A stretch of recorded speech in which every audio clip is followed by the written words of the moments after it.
For decades, they helped keep Scotland's coastline safe. Now, 300 keys for almost every lighthouse in Scotland are at the centre of a legal wrangle.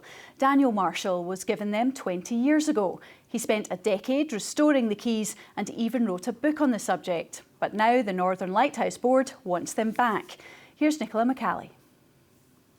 We seemed to stand for an endless while, though still no word was said. 3 men alive, 1 Flannan Isle, who thought on 3 men dead. The mystery of the Flannan Isles lighthouse, where 3 men disappeared in 1900, is just one of the tales in Daniel Marshall's book. For 20 years he was the self-appointed keeper of the keys, a collection of 300 keys for 83 lighthouses all over Scotland. A former pub landlord, he developed a passion for the collection after he was gifted 2 huge bags of keys by a customer and spent 10 years restoring and researching them. Now the tale of the keys is taking a new twist. Mr Marshall is being taken to court by the Northern Lighthouse Board because it wants them back. I've had them for 20 years.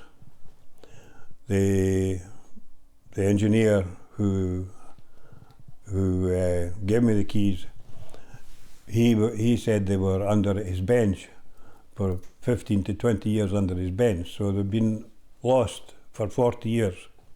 How the keys landed under the bench was when all the lighthouses went automatic, and they're now controlled from George Street in Edinburgh, they changed all the locks. After decades of looking after the huge collection, Mr Marshall decided to sell the keys and took them to an auctioneer. They were due to go on sale in May, but the Lighthouse Board stepped in and issued a writ citing ownership. The civil case is due to go to Inverness Sheriff Court. Mr Marshall insists he will fight to keep the keys. Well, they've been in a landfill site and lost forever. So I've saved them for posterity, and it's really a shame the way I've been treated. The Northern Lighthouse Board says it's sure Mr Marshall received the keys in good faith, but insists they are the board's property and form an important part of its heritage. If successful, the board intends the keys to be displayed at the Museum of Scottish Lighthouses in Fraserburgh as part of the national collection. The battle for the lighthouse keys continues this month. All involved are agreed that the collection plays an important part in the history of some of Scotland's most intriguing buildings. Nicola McCally, STV News.